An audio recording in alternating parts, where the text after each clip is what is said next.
This podcast is a production of Unfiltered Studios. If you would like to know more about joining Unfiltered Studios, please visit our website at unfpod.com for more information.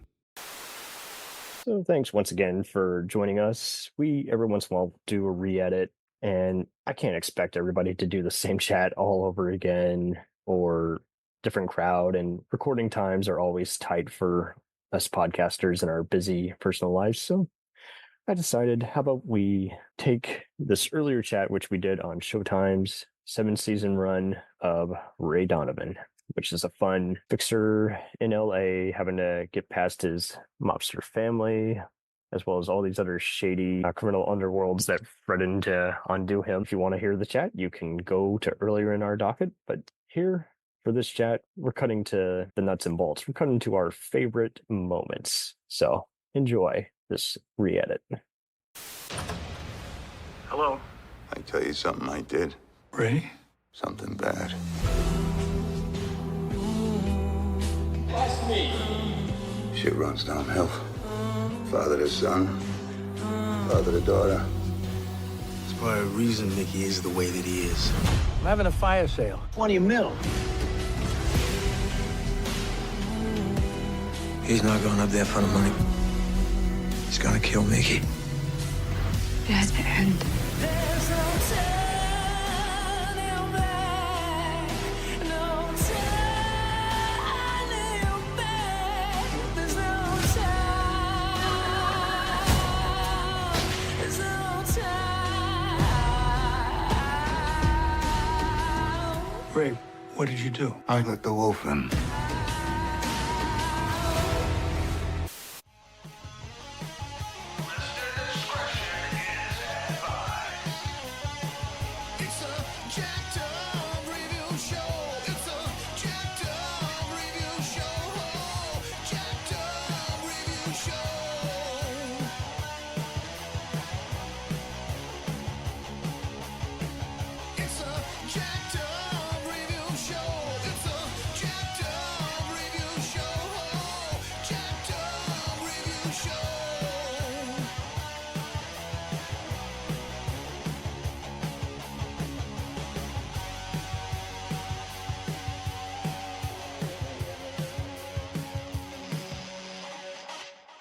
And welcome to the show. I'm your host, Cam. We are here for another free-flowing chat on another complex TV epic. Returning to the show of Who Was She? We got Tara Jabbari. Welcome. Hello. Hello. Introducing to the show, Katie Geilenkirchen. How are you? Oh, how are you? Never been better. Formerly of Screen Junkies and now on Twitch, How Rudnick is here. Thanks for having me, Cam. And I might have to break out a Boston accent on occasion over the course of this show. Yeah. Yeah, Doug. Oh, yeah. Going to PacTaCon, Harvard yet. That should be a Go requirement. Sox. Go Sox. Oh, That was man. actually one of my favorite parts of the show, is the Bostonian accents. Bostonian accents. I mean, we could order Boston Market, but that's not the same. Absolutely not. Fixers in movie history from Pulp Fiction. Man. Fixer versus Fixer. Yeah, 1,000%. I could see this crossing over with all sorts of Tarantino or David Ayer Training Day type stuff. Half the crew of like that, it's a symbol. Like I was already, I mean, obviously this owes a lot to any other post Breaking Bad Sopranos show, but I was even getting shades of The Shield or Prison Break. And yeah, obviously we got other similar shows that are on now, like the Yellowstone and Power franchises. Those are good examples of how, like, they show how pretty much every aspect of society, like everyone's hypocrisy, comes to full ugly light. Yeah, maybe a little Bosch in there as well. Bosch is a very good sample because, like, everyone was looking at that and just saying, oh, it's going to be another procedural. It's like, no, it's got so many layers on how the modus operandi of the LAPD works, how the main character later becomes a private eye, and everyone's just looking at each other like, you betrayed me. I'm like, no, I'm doing my job.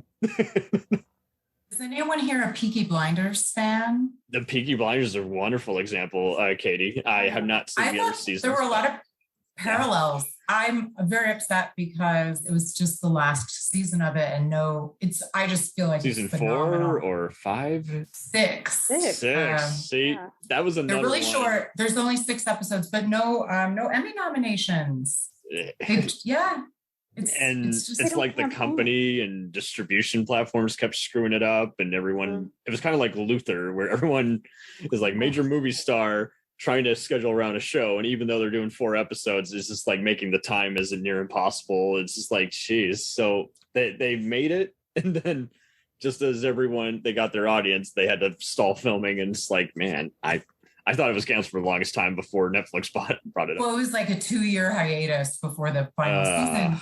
But there were a number of parallels, one of which was the lack of awards. So Ray Donovan, I think John Voight was the only one. Yeah, I didn't see much. Any kind of one? The cinematography got a lot of accolades, but it was over in Canada. Yeah, I mean, there were a number of nominations, but no Emmys. The only person that got an Emmy was a guest star. I think it was Hank Azaria, and I honestly don't even remember which character he played. But he was the crooked former FBI head who later becomes a shady. That's right. But John Voight did win a Golden Globe. But other than that, nice. I mean, it was the shutout. Yeah.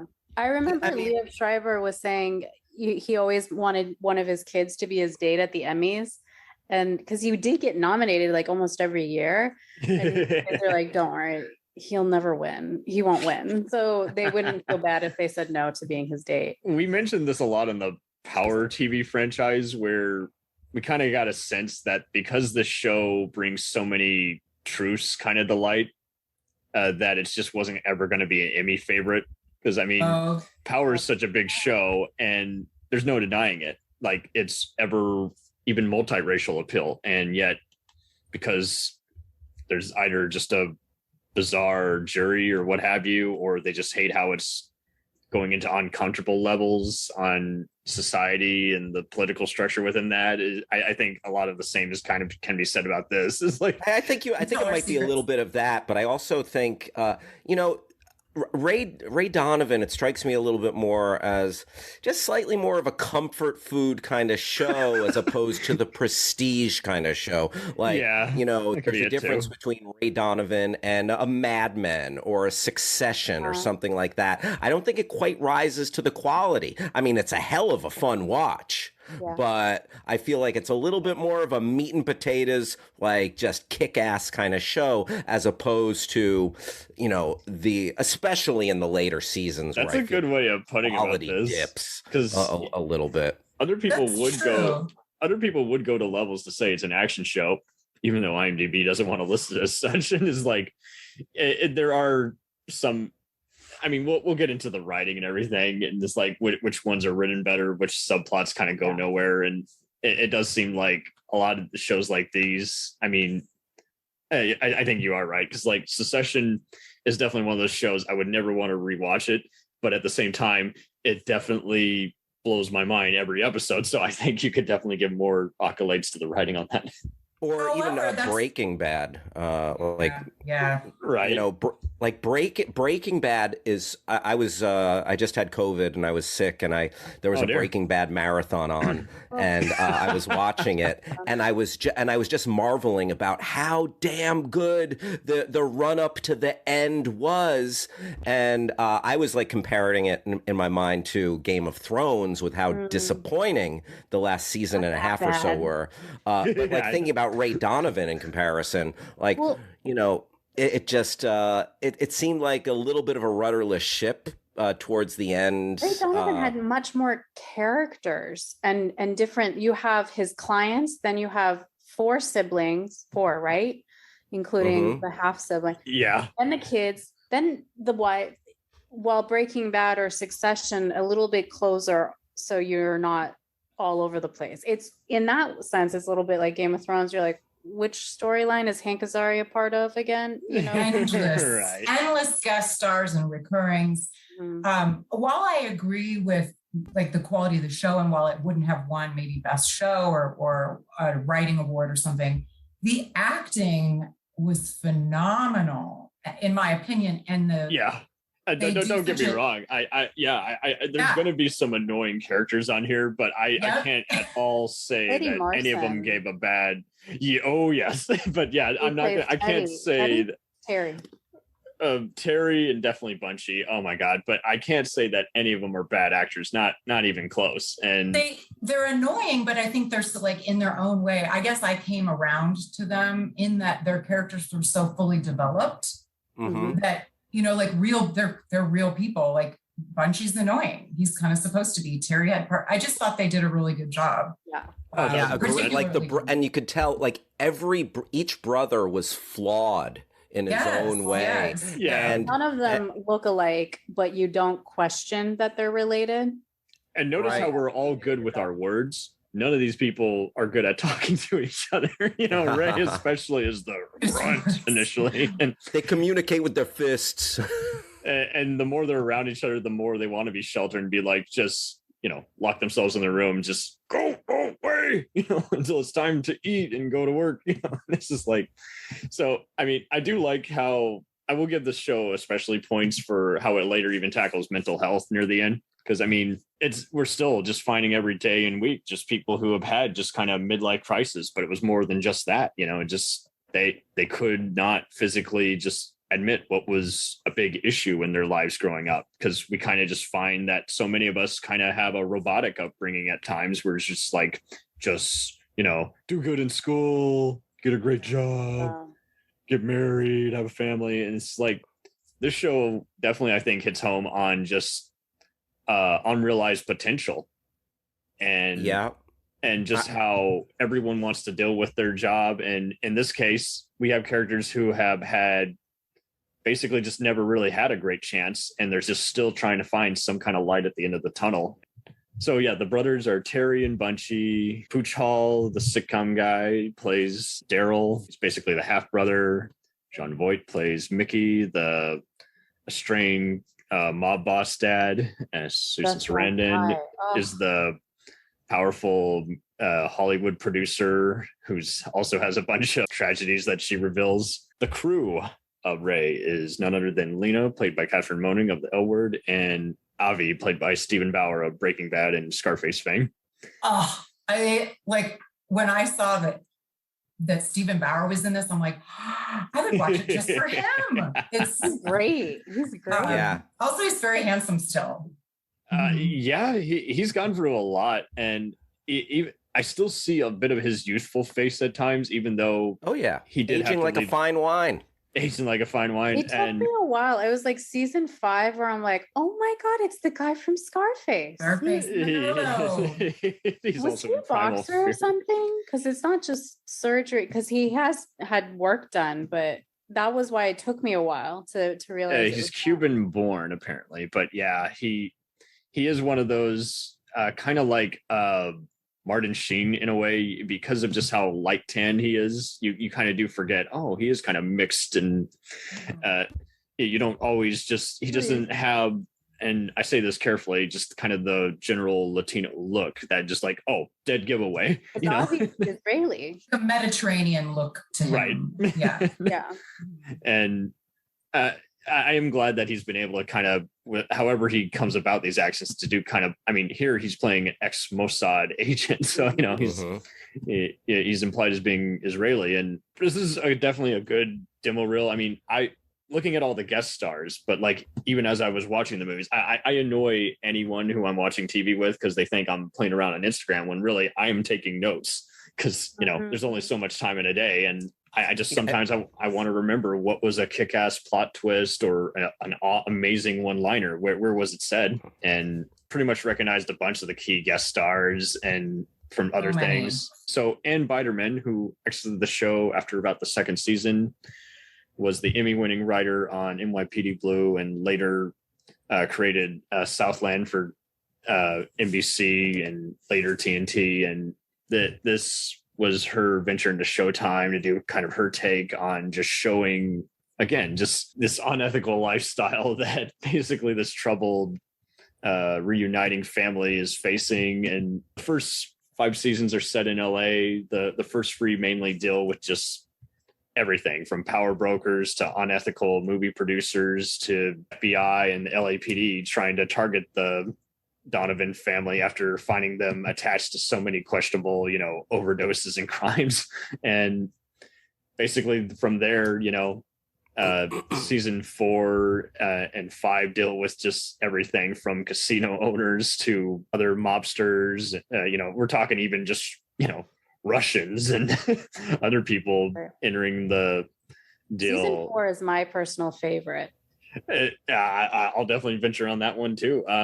And the final 6 and 7 seasons deal with a very unexpected move to Staten Island, where Ray is now in hot water with not only a giant NYPD manhunt and a bunch of other corruption, but also a giant power play between 2 up and coming senators running as governors. It is kind of interesting. I have seen a lot of hate for season 4, and yet I really dug that season a lot. I had my issues with season 5, and I think they're all worth very checking out. But by season 6, there were so many segments with the brothers, Terry and Bucci, where I'm like, please fast forward. I get that we need these moments, but they're just elongating. And it just was almost a Game of Thrones moment where I'm like, I feel like you're just trying to get to 40 minutes when really this could have been wrapped up 3 episodes ago.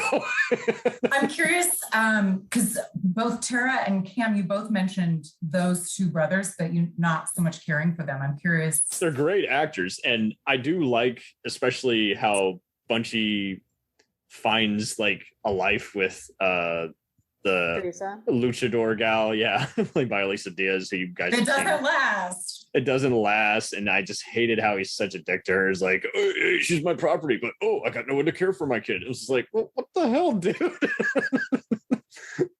Oh man, he was the harder one. I do like Terry the most out of all of them, because but the actor, I was like, God, he must have had a lot of physical therapy, because he played so well. He plays it so believably. His hands are shaking. It gets worse. Oh yeah, better. Then it goes worse. And I don't know how he did it. And sadly, when you see Alan Alda in later seasons, you can tell he must have Parkinson's or something. Because his hands are very shaky. Alan Alda, one of the great TV they actors. do try to hide it, but there are a few angles where it's like I feel like that line was 80-yard in after the fact. Yeah, or just like a palsy of sorts. We've seen too many movies, so after a while, we will see lips not moving in the back or something that seems like a reshoot. And Terry never really gets his happy ending. He does sort of it. I can't remember. It does get annoying how he is the first fall guy half the time. He is almost always. Does anybody have a happy ending? I think that's part of it, right? Like none of them. Well, Connor, he gets to go in the army. You're right. It's the only thing that makes sense for him, especially when he gets all snobby and annoying to his Connor dad. was my least favorite. Oh man, this little shit. The kids really drove me nuts at first, but I grew to really like them as they got older. And in fact, Bridget really grew on me. Her full Bridget circle. is good, but man, does she have terrible taste in boys.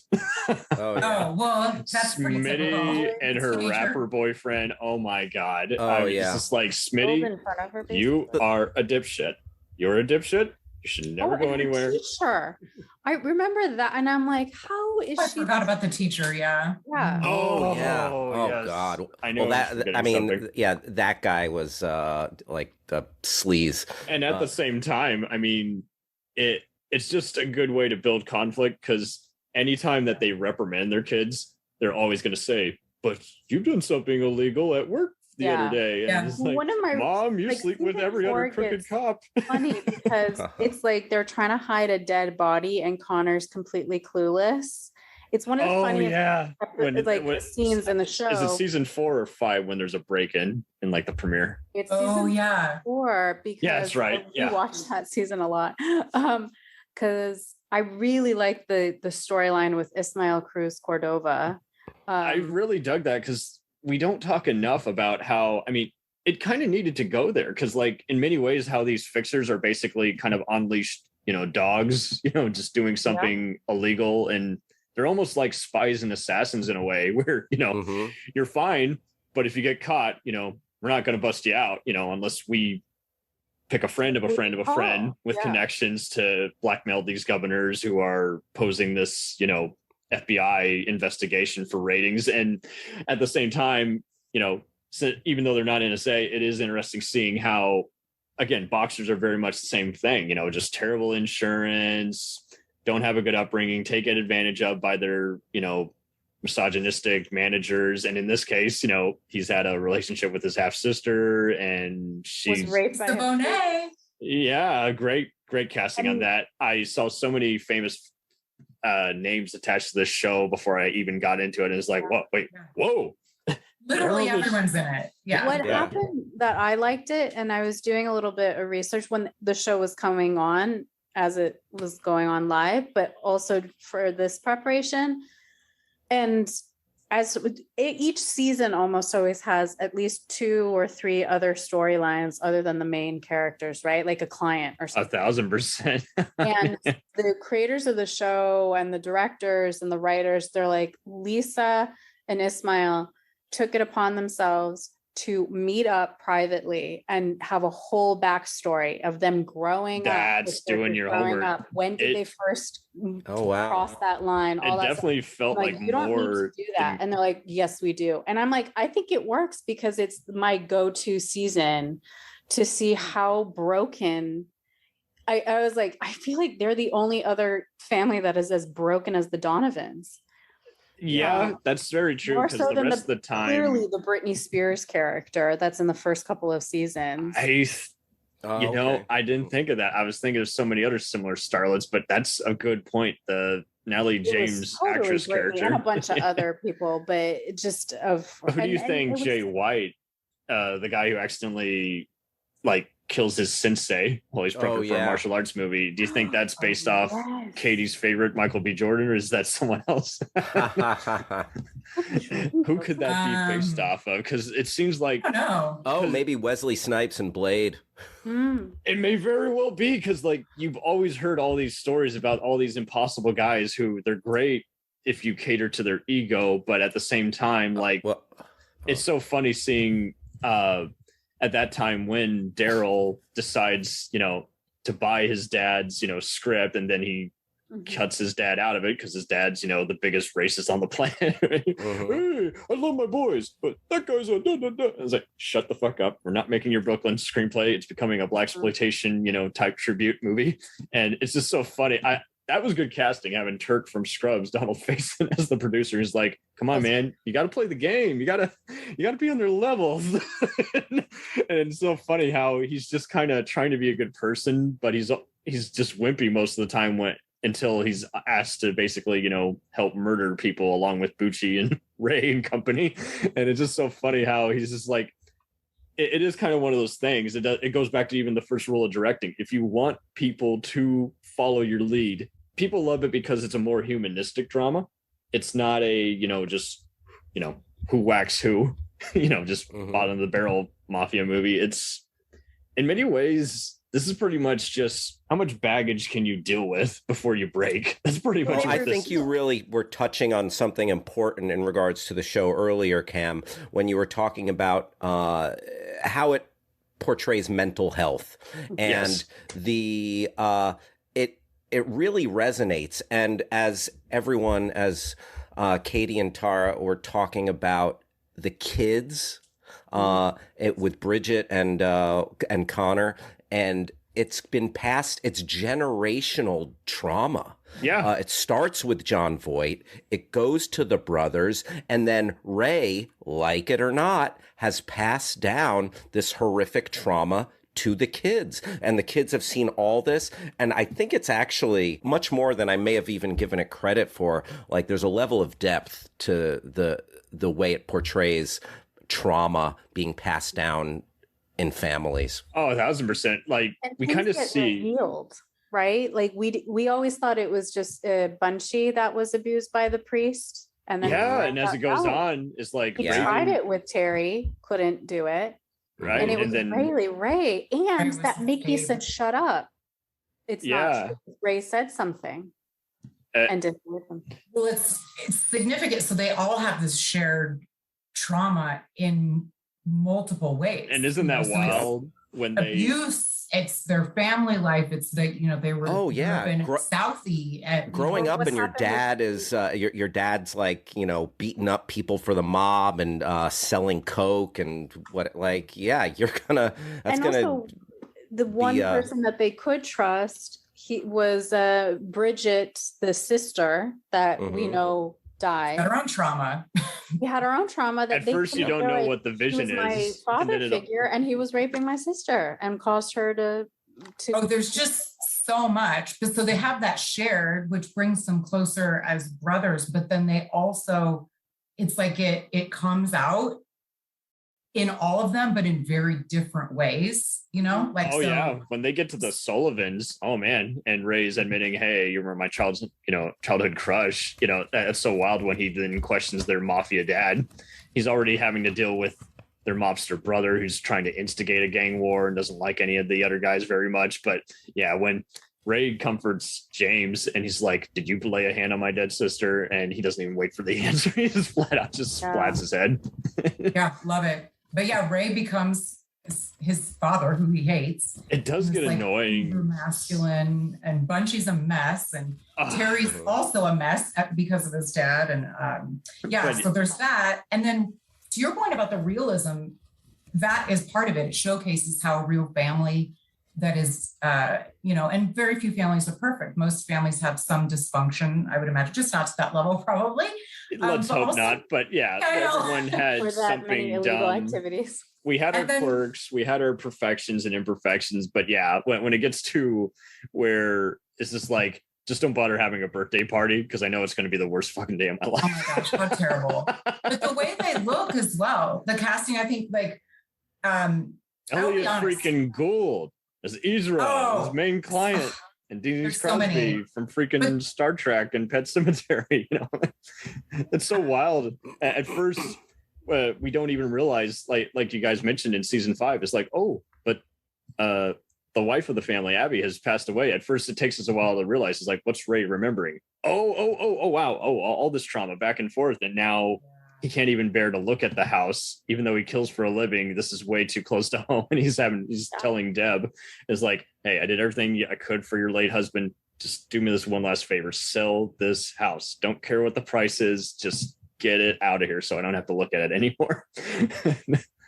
You guys also appreciate that they looked like real humans, like they weren't all these perfect looking actors. Even the recurring guys who we just think are just so scum. It's just like they, like you say, I mean, I'm so glad you did that background on the season 4 main storyline, Tara, because that does really feel, all these actors feel like they did their homework. It's not just the fact that they're veterans who've been acting for years and all other sorts of edgy shows. I tried to find it. And I remember when they were going to do premiere season 1 of Ray Donovan, I think it was Anne Biderman. Yeah. The main writer. So she was saying, I knew I wanted to make this. I think it was her. So I knew I wanted to make this show, but I did not want the manscaping, perfect looking specimen. We needed a rugged person that you were kind of scared of if he was walking down the street.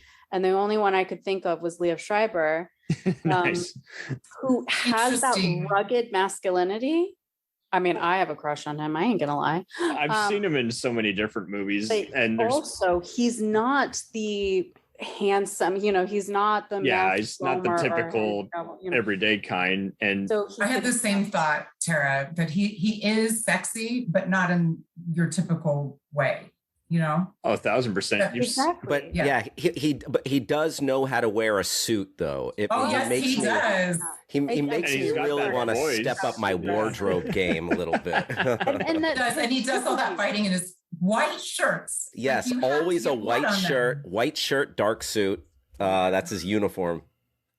Right. And just the boxers or like these athletes will not look great after decades of fighting and being used so much and stuff like that. They did a great job with that. He's been a good actor in any kind of movie, regardless of whether it was poorly made or not. He's kind of one of those, all these actors, I definitely can guarantee you, just they were casted based on they will do a backstory for their character. And like literally, I was watching the movie before we came on the podcast today. Oh, nice, dude. Yeah. Helpful. So you have it fresh, but such a sad a movie. little bit, but the old episodes, man, they all kind of run together for me. I love them, but they I need to do a refresher one of these.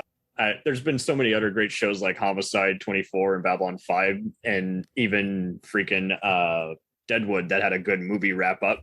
And, yeah, it absolutely reminded me of the Deadwood movie wrap up. I think it even might have had one of the same filmmakers, but you should have seen me. I'm just like trying to hold back tears. Is like, here's this giant scumbag, and Senior finally gets poetic. Yeah, it's so poetic. Oh, and the Bridget, it's like, oh, she's become and Ray that's now, what took me out of it. I was like, whoa, where'd she come from? And then I see Bucci coming. I'm like, oh, that's right, they were heading there. But it took me a minute. I'm like, whoa, where the hell did she come from with a gun? And they were saying they were going to have a season 8, and that was going to be the final season, and then it just got canceled. So then they're like, man. I mean, if the fans really want it, we'll make it into a film. And what a twist, because like Ray knew his dad was a scumbag, hanging out, giving advice on mafia pictures in the 70s, and then seeing him cover up for another wannabe actor who's a rising star. And then he's like, so I framed my dad. I did pretty much as bad a crime to him as he did to, all these other people. And brutal. His own children. I mean, his own children. I don't blame Ray for a second. Well, one of my complaints, one of my few complaints, I'm a little all over the place because I have comments about the movie and comments about the show, but one of my only complaints about the show is that and they're both with Ray, actually. I got annoyed after a while. I'm like, just let it out, Ray. Is there a single woman that he is incapable of not sleeping with? Like, it got old. I got annoyed by that too. It's predictable. I'm like, can he just not sleep with this one? He's incapable, and it was predictable to me. So that was annoying. And they kind of abandoned it after season 2. You're like, no. No, I know. If you're gonna spy on your wife, then don't be going around doing the same thing too. Because like Power did similar stuff, but they always acknowledged, hey, we're in this to win it, so we're sticking together as a crime family, and we might get promiscuous on the side. It's like, okay, cool. So in that world, it's seemingly okay for men to do it, but not the women, that's a whole nother show.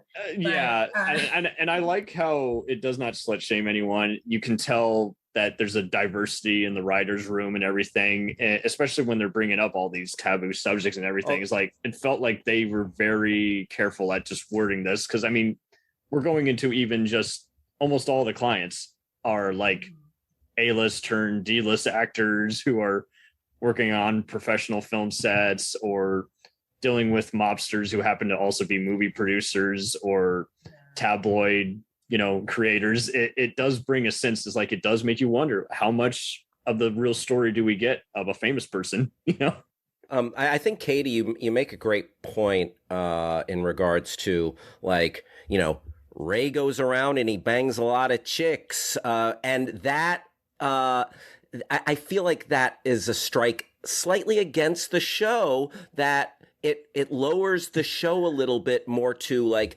guy fantasy stuff. I really did. I'm living vicariously through this character. He kicks ass. He gets dames or whatever. I just became a 1950s fan.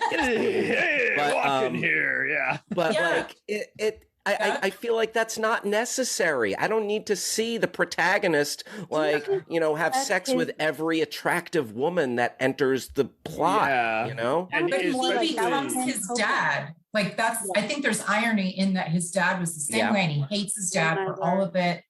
And I think I cut over Tara. So Katie, you had a second point that you didn't like. Oh, regarding Mickey. So listen, I am not a fan of John Boyd, but I thought that he was so good as Mickey, the charming criminal. I mean, I really liked him. I really was like rooting for Mickey. I was. And so I thought Ray was I'm like, come on, Ray, like give him an inch, but he would never they No, take a while because to look what kind he of did to his children. I was like, oh my they God, take a just while. somebody kill him right now. They really do take a while. Is like, okay, you know he's not going to be killed, even though Ray so wants to kill him right now. And they fix it in season 2, but like Hal did hit on, it does get annoying when the show does kind of seem to want to cater to, hey, we're on premium channels. No one has to tell us what we can or can't air. But it did get it. I really hated in season 5 when they had that subplot with the boner pills. And I was just like, it doesn't contribute anything. Yeah, I mean, Take it's it on out in Showtime. 3 You have to, episodes. yeah. And like you say, much like the adultery, there are a few subplots that go absolutely nowhere. It's just like, okay, because like you guys mentioned, it was great seeing Hank Azaria because it was part of the whole, hey, cool seeing a comedian doing a dramatic work. You know, Cochran was interesting. He's literally blackmailing all his agents and basically pulling other illegal favors. And then he still doesn't become the head FBI guy because of all his other baggage. And then he's back here. And like you guys say, it's funny seeing a guy who was supposedly legit at one point now being a crappy, you know, journalist and investigator. And then still, you know, that all backfires. And did you guys expect any of these other guest stars? Like I did not expect Mike Hammer himself, Stacy Keach, to be the Texan, you know, Tom. Oh yeah. I was like, whoa, so Ray had an actual assassin mentor. Okay, interesting. And then that whole Susan Sarandon. I mean, there were some pretty heavy hitters. And that was my other complaint when they first introduced her.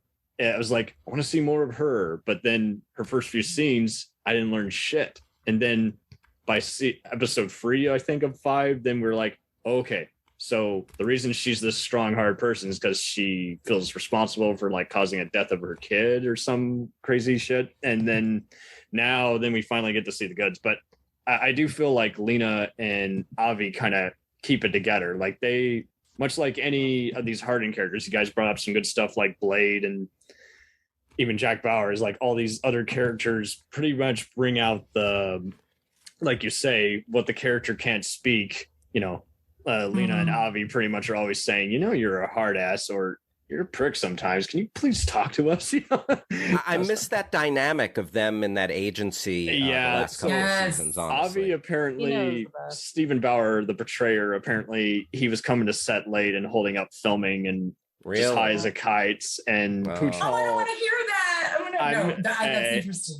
I've heard he can be difficult to work with. I was sad when he left. I was like, I know it was so ideal, and you kind of wanted a follow up. Is like, in fact, I would have rather they actually go to Israel or something. It's like, hey, they killed Avi, we gotta avenge him, you know, some shit like that. Whereas like, Avi and Lena were highlights. I really liked those two. Yeah. Catherine Hornig, you've never seen her. Comebacks. She was the only one who could really talk back at him. Good point.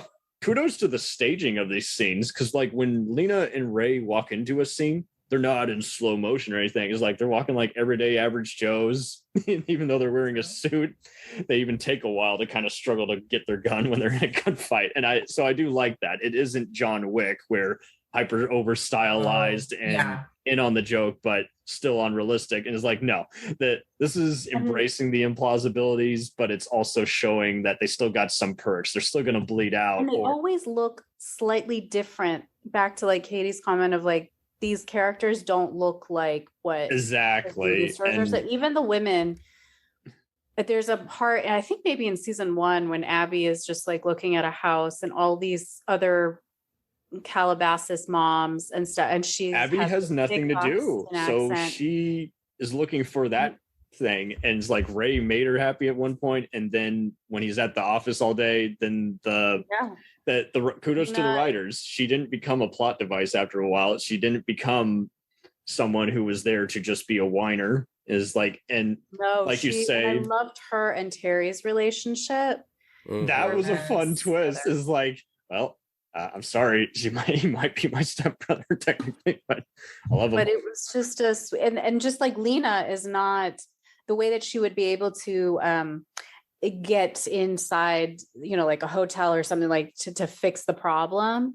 She's used to it, and I love how she does roast. You don't think that a person like that, because she looks so distinct, but she can get away with everything. She can wear she calls in favors from her various girlfriends, and I like how they also, it's like one kind of, like you mentioned, how there are a few missed opportunities. I really wish they could have hit more on Ray's like firm, because like at Day they're like it's a part flower shop, part fixer firm, but you literally forget that by season 2, and it goes back to the boxing ring, we're having less income. It's like, and they get all distracted with, oh well, someone's got to pay for it, so we got to pressure Bunchy or Terry to be in charge of it, because who else is going to run it, even though they don't want to teach boxing anymore. But I do love how Lena every once in a while is like, she flat out just roast Ray. It's like, we're going to shake on this, but the minute I'm your receptionist again, go fuck yourself.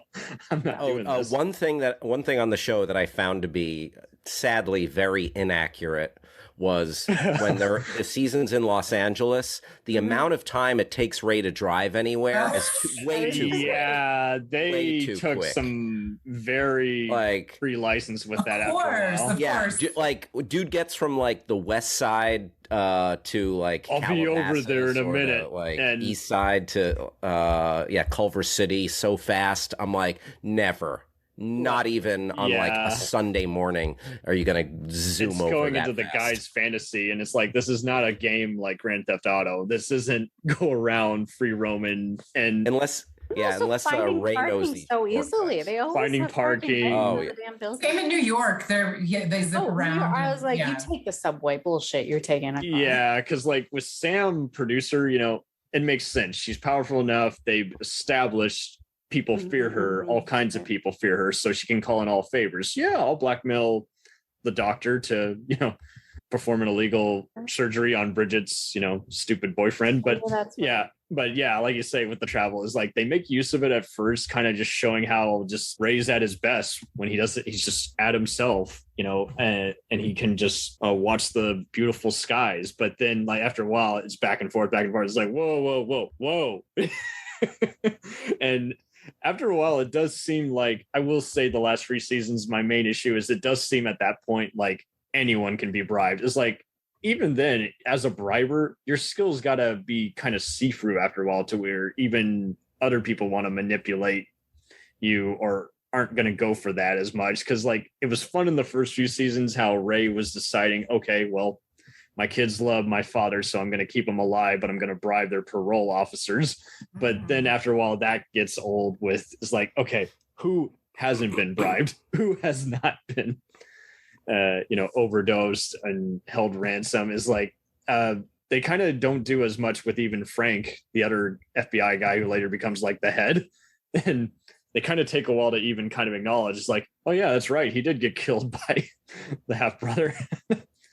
It was like, I kind of felt like after a while, the FBI, they didn't know how they wanted to have them that was going come around full circle. And it's like, why not just focus on that instead of introducing all these other underworld crime fighters? There were a lot. Like and they were all seemingly, well, aside from the Russians, but they all had like Irish last names. So even the priest Boston. Romero, is that an Irish name? And No. I love how they don't trust him at first, but I guess Romero's more Italian or Latin. But I didn't want to watch the show initially because I just thought it was going to be like Hollywood glitzy fixer. Yeah. And so I put off because that doesn't turn me on at all. And the reviews were very confusing. They didn't say whether it was good or bad. They just kind of seemed like they had been handed a screener and they were like, this will appeal to so-and-so, but it didn't sound like they were a fan of Breaking Bad type shows. And like Hal said, some of it does go into some of the lesser moments that I thought plagued The Sopranos after a while, where it's like, okay, it's a guy's world. Season 4 was great, like Tara said, because it approached how toxic masculinity is very rampant, and now it's kind of becoming almost, the characters are being too toxic to where it doesn't feel like it's in on the joke. Season 5, did you guys kind of find it funny how Mickey's on the run in New Mexico and he encounters again those casino guys? And I just thought it was so funny how it's called Buffalo Bills, because the actor is Ted Levine, who was Buffalo Bill on the that's funny. movies. You might know him also as the captain on Monk, but yeah, he's a good actor. And that's another kind of complaint. That heist in that casino takes forever, and it's just very annoying when you want to show planning, yes, but I think that was a big factor of different directors and writers coming in. Is like, okay, this should have every subplot should end 3 episodes more than it lasts. It doesn't need to go on that long. I forget that you guys don't know me, and I'm a big dog person. Like, I really like dogs, but I also very much like big dogs. And so who doesn't love a good lab? The most amazing dog on a TV show, you guys. Abby's dog. The doggo Argentino that Abby brings home. How did they find him? Dog. His name is Dog. They like lose him in like season 2, and then they find him in like season 3, episode 2. How did they find him? No, she just found him. He was like a stray, or he but he goes missing for a few episodes. She brings him home. I can't remember. It seemed like it was in one of the later seasons, and then he was there. I think after she passed away, still, and then all of a sudden he's like, gone. Terry, I'm like, where's the dog? Yeah, the damn dog. And he was her protector. He would sleep on Ray's side, and Ray knew, like, he was the one's like, you're going to keep cheating on her? Go sleep on the couch. He's kind of an afterthought. I had to bring up the dog, but anyway, I don't know where he went. You kind of like Teresa and even Tommy, the one closeted actor who's one of Ray's clients. It just seems like after a while they kind of bring him up and then they forget him again, and then they bring him up again. You're like, where was he before? Was the actor unavailable? Yeah. What were you going to say, Hal? I apologize for. Yeah, no. I love a little dog love. My wife and I have two pups over here as well. But I was back to the casino heist and everything. You know, we touched a little bit on Jon Voight, who I think has gone off the deep end in real life. But, in real life, yes. Yes. But man, I can't help but really adore like his accent and the way he delivers his lines on this show. And one of my favorite things, in the casino wise, I just a friend of mine and I who we watch the show together. We love the way he says, "The gorgeous green horseshoe. The gorgeous green horseshoe." They got this gorgeous green horseshoe with all the money on it. God, I can't stop saying gorgeous green horseshoe. And just love it. It kind of seems like the filmmakers were kind of in on the joke too. You know, at his character, because I mean, even that line that James Woods is another one, and he plays the hitman who they later dispatch in the first season. And in one line he says, "You people in LA," and I almost felt like that was an inside joke. Would totally say a line like that. Yeah, you liberals out in LA. Yeah. But it was funny how, I think Jon Voight, because of how confusing he is in real life, just how he'll say something progressive one minute and then just say all this other outrageous stuff at Trump conventions the next. It's like, I think that's because of how confusing he is. That's why he was perfect to play Ray's dad. He's in a biracial relationship, and then the next minute he's making all these slurs that Irish mobsters are known to say, and yet at the same time he'll go, "I love my boys, but I'm going to sell Ray out to the feds because fuck you, Ray." Yeah. I'm sure.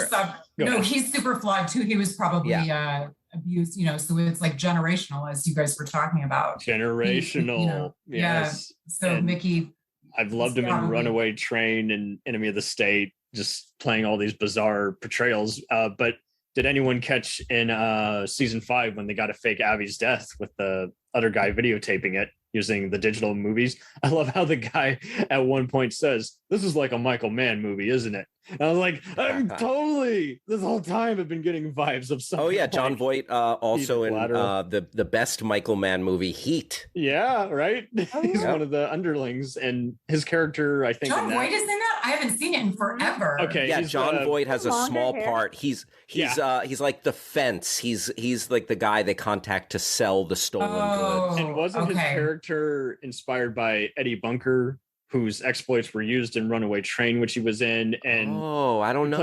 He plays Mr. Blue, and the guy who dies in the steering wheel in no, actually the other guy who dies off screen in the Reservoir Dogs. Yeah. And I do feel like a lot of this was definitely inspired by, everything. David Ayer, Michael Mann, Eddie Bunker, and definitely some Tarantino-esque moments. It's just, I mean, you know from within the first episode if you want to venture in this, because I mean it opens up with, again, you know, a rapper who Ray's saying be on best behavior and don't invite a hooker who's going to overdose and I'm going to have to bury their body at the end of the day. But I mean, it is interesting too how, I mean, all of us have been in a job or know someone who's been in a job where we basically just took the money and ran, where our boss is terrible or our coworker is flawed. And here basically is like Ray is just basically evil fighting far bigger evil. It is almost like a Punisher comic book at times. It's like just about everybody here, you know, has their demons. A little bit. Yeah, he has to, he's forced. Because, like, you know, Ray, like so many great characters, like I think of The Wire when I use this phrase. The Wire's a good contrast. He lives by a code, you know? Like that's a good... He's got, like, he's a man with a moral compass, but then he kind of has to shut that off a lot of time. Because, like, remember Omar was that way? Darkness. But yeah, remember Omar on The Wire? He was the same way. He was the Robin Hood of the Hood. I'm stealing from gangsters, but I'm still trying to avoid being killed. The man's got to have a code. Got to have a code. It's all another in the game. show with a shit ton of characters. Right. Oh yeah. It takes us a while to like learn everyone. Yes, for sure. That was another flaw of this show. Because like The Wire handled the media better and even serial killers better. And one issue I definitely had, and I keep going back to season 5, when they introduced Jake Busey's Acid Man serial killer, where the fuck did that come from? I was just like, okay, so I know he's a serial killer. I don't need to see a dead dog carcass in his backyard. I don't need to see all this other stuff. This is in Ray Donovan? Yeah, remember when Bucci gets robbed by Chef Dave? Okay. And they're trying to get the money back. There's too much that happens on this show. That's the thing. I don't know how you're pulling out things from which season. I'm like, I don't know what happens. I was taking some it blends together notes. a little for me as well. It does, and there's some subplots that just really annoyed me, so I kept writing them down. That was Smart one. Man. Because then there's another one subplot where they're talking about her movie, and then they don't really ever talk about what happened to that movie. I was like, well, shit, I kind of want to know what happened to that movie she was branching but then there's a blooper where I'm like, my screenwriting 101 head kind of wouldn't shut up, where they're like, the first $1 billion movie made for the internet. I'm like, I honest to goodness doubt that anything would cost that much in this day and age. Come on.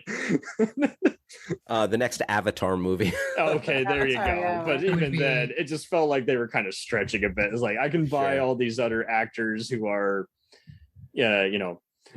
playing bad guys and then actual villains off screen, but they have a nice guy image and they're endorsing, and next thing you know, Ray's encountering them at a fundraiser. But then there were other ones where it's like, come on, guys. There needs to be like one or two nosy reporters who's like, hey, what are you doing? And then, because Ray is always kind of lucks out, like you say, and it goes back to the whole guy's fantasy is like, and when you get to the final season where he's doing security, the press stops following him all of a sudden. It's like, I'm pretty sure there'd still be a guy up for TMZ kind of sneaking out and saying, why is Ray cornering this asshole who's stalking the actress he's protecting? He looks out the first few times with like snatching away someone's phone, but surely someone's got to have video of someone else taking video. To Hall's earlier point, I do feel like The Wire, again, because it had the right kind of guys tackling real life issues, it did so good at portraying schools and the media and its reaction to various topics and even serial killers. And I feel like this show kind of does take a little too many shortcuts at time. And I in some ways, I still applaud them for having there be a new big bad every season, but at the same time, sometimes they kind of wrote themselves into a corner on that aspect. Yeah. Like I really dug the Finney family, Ian McShane and Katie Holmes. I was just like, oh yeah. And then love Ian McShane. We mentioned Deadwood before. That guy's freaking great. Yeah. And I love how he's not Mr. Invincible. After a while, he runs out of frets to give, to where after a while he's just like, fuck you, Ray, we're done. But I loved how at that point, like Katie was hitting on earlier, how at that point, Abby and Ray do not trust each other. They are only here for the kids, and Ray's only allowed to visit on certain days. And I loved how is like, even though he did not sleep with Paige, he still accepted a kiss from her, and that was enough to set Abby off. It was like, business. Right. Fuck you, Ray. I thought we were, and I love. It does also show you how they've been taking advantage of each other's trust for so long, to where, "I love you" absolutely will not mean anything. Is like Abby legit thought, okay, Ray, he's tired of us yelling at him, so he's finally gone straight. Is like, no, he's literally trying to marry himself into politics, and even Ray should have known better. Don't trust a politician. Curious what Hal thinks about. I'm wondering. So Ray and Abby were high school sweethearts in Southie, right? In Boston. Do you think that had they not moved to scandalous LA with all the beautiful people, if he would have had so much of a wandering eye? I think Yes. I think he would have died way earlier, because had he not met Abby, ironically, he might have gone for the Sullivan gal, Molly, played by Carrie Condon from, you know her from Better Call Saul and a bunch of other movies, The Last Station, Unleashed. And I think you might also know her from Rome. She played Octavia. But I thought he would have probably fallen in love with Molly, and then her dad, James, and the brother Declan might have killed him. Yeah, and I think Ray, whether you put him kept him on the East Coast in Southie, or whether you move him to Los Angeles, I think he was doomed to repeat the sins of his father. Yeah. I think he was hardwired to betray his wife, even though he loved her fiercely. He was just hardwired to be a womanizer. Right. He was too repressed as a kid. And once again, the Catholic priest raped him and his brother as a kid, and he decided to murder him and cover it up. Is like, that was the last thing working. He could have literally maybe been a priest and done some good.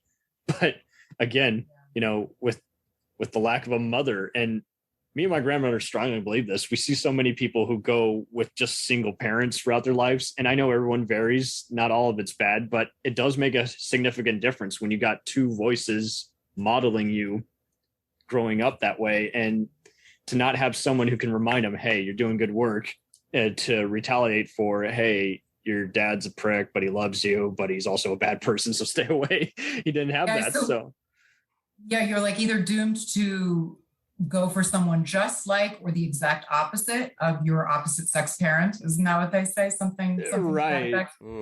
Yeah, because none of his father figures were good people either. None. You have Elliot Gould, who used him. And Terry and Bunchy kind of look to Ray as their unofficial father figure, because he's the one. Yeah. He's the only one telling them, "You got this. You're a boxer. You can make a living doing this." And then next thing you know, that was also kind of. I wish that could have been explored territory too. I wish they could have even said all their boxing gigs, and that was a cop out too. When much like Hal's earlier point, when that doesn't seem to have any idea of the New York, LA thing. It's like, okay, I get that Bridget is visiting, and Connor's enlisting, and there's bound to be an embassy where he visits, but Terry moved his boxing ring way too conveniently. I'm like, when did this other boxing promotion Well, they weren't making money, so it didn't really matter. But they should have still kind of voiced that a little bit. They should have said, okay, filed chapter 11, fled the place, changed their name. But they didn't. They just kind of light a match, walk away. Yeah. That would have been I would have loved to have seen that instead of all the stupid boner pills and other shit. It's just like, because season 5, it does have some cool endings, but there's so much other stuff where it's like they should have really, like you say, is like, I did get sick of how their landlady they treat like trash after a while, and she's like, I'm just telling you what's ideal. You're not going to sell your place in this market. And after a while, it just seems like she's just another person who they're there to yell at. In the movie, the guy who plays young Mickey, he's great. Who was that actor? He did really Bill Heck. Wasn't he just amazing? He picked up casting. all of what's his face, all his mannerisms and everything. John Voight, and then made the role talking about John Voight as an actor, I was like, we should give credit to the young Mickey, because I was like, they don't look alike, but they do. Again, you don't question it. You know, I could see it. I could see the dynamic. I also like the young Ray. I thought he had a quiet Young intensity to him as well. Loved young Ray. He learned from the actor playing the movie star. I think he's like a Croatian actor. Yes, I knew him that's from Madam's true. Secretary, and I was like, I know that guy the whole time. I'm like, and he did a hell of a job. He's like, hey, I want to be like this guy, not knowing, oh, holy shit, method acting. You know, it's a dangerous thing. And I like how that the show, again, like you guys have described, it touches on important points. The actors really, if anything, that saves this show, because you know the writing does sometimes like have plot points and all sorts of stuff. But I do love the show and I do rewatch it. But it was always the acting that is top notch. If they're annoying, there's a reason why they're annoying. That's how it was made. I will applaud you guys for mentioning those. Those guys were highlights. Michael Hyatt, there's another Wire connection as the detective Sheila, who's tracking them in season 3 and 4, was a highlight for me. Is like, okay, good. Here's a detective who's not in it for profit and just wants to organize this manhunt. Mac, the NYPD sergeant who unexpectedly rescues Ray, that was cool because they kept playing us for fools. Yeah, where we're like, he's in The Wire too, wasn't he? Yeah, Dominic Lombardi. Wire connection. Yeah. And Wendell Pierce. Wendell Pierce was also on the show. The parole guy. So this is a who's who of The Wire. 24 yeah, he was bunk on The Wire. Yes, he was. Yeah, if you love him on this, you'll definitely love him on Jack Ryan right now. He does a hell of a job as the Muslim CIA chief. That actor can do no wrong. But I really dug Mac because he keeps taking advantage of us as the viewers. We're like, so is he loyal to the blue? Is he loyal to his job? Is he going along with the ransom? And when he takes Bridget unexpectedly hostage, is like, whoa. Now this show is really going bananas, but it's so organized with the bananas plot twist. But at the same time, the show ended when it really needed to end. And the movie was, like you guys touched on, just icing on the cake. It just really just said, this is it. No more. It was a perfect goodbye, I thought. Yeah. We'll return after these messages. If you like small town mystery, crazy news, and wild history, then the Florida Men on Florida Man podcast is for you. Each week, Josh Mills and Wayne McCarty bring you the absolute best Florida has to offer. So if you're looking for a show that's safe for the family, but funny enough to help you escape everyday life, then listen to the Florida Men on Florida Man podcast. That's Florida Men, plural, on Florida Man podcast. Hey, it's Brent Pope, the host of Breakfast with Brent Pope. You've seen me on some of your favorite TV shows saying things like, give it up, Jimmy. You got to sink this putt to win. On Breakfast with Brent Pope, I sit down with guests from the entertainment world, and we do it all over breakfast. Or should I say Brentfast? Every week on Brentfast, you get inside Hollywood info and tips, great breakfast recs and booty debates. Most of all, you get the most delightful 30 minutes of your week. So dig in. It's Brentfast time. Listen at Brentfast.com, Apple Podcasts, or wherever fine podcasts are found.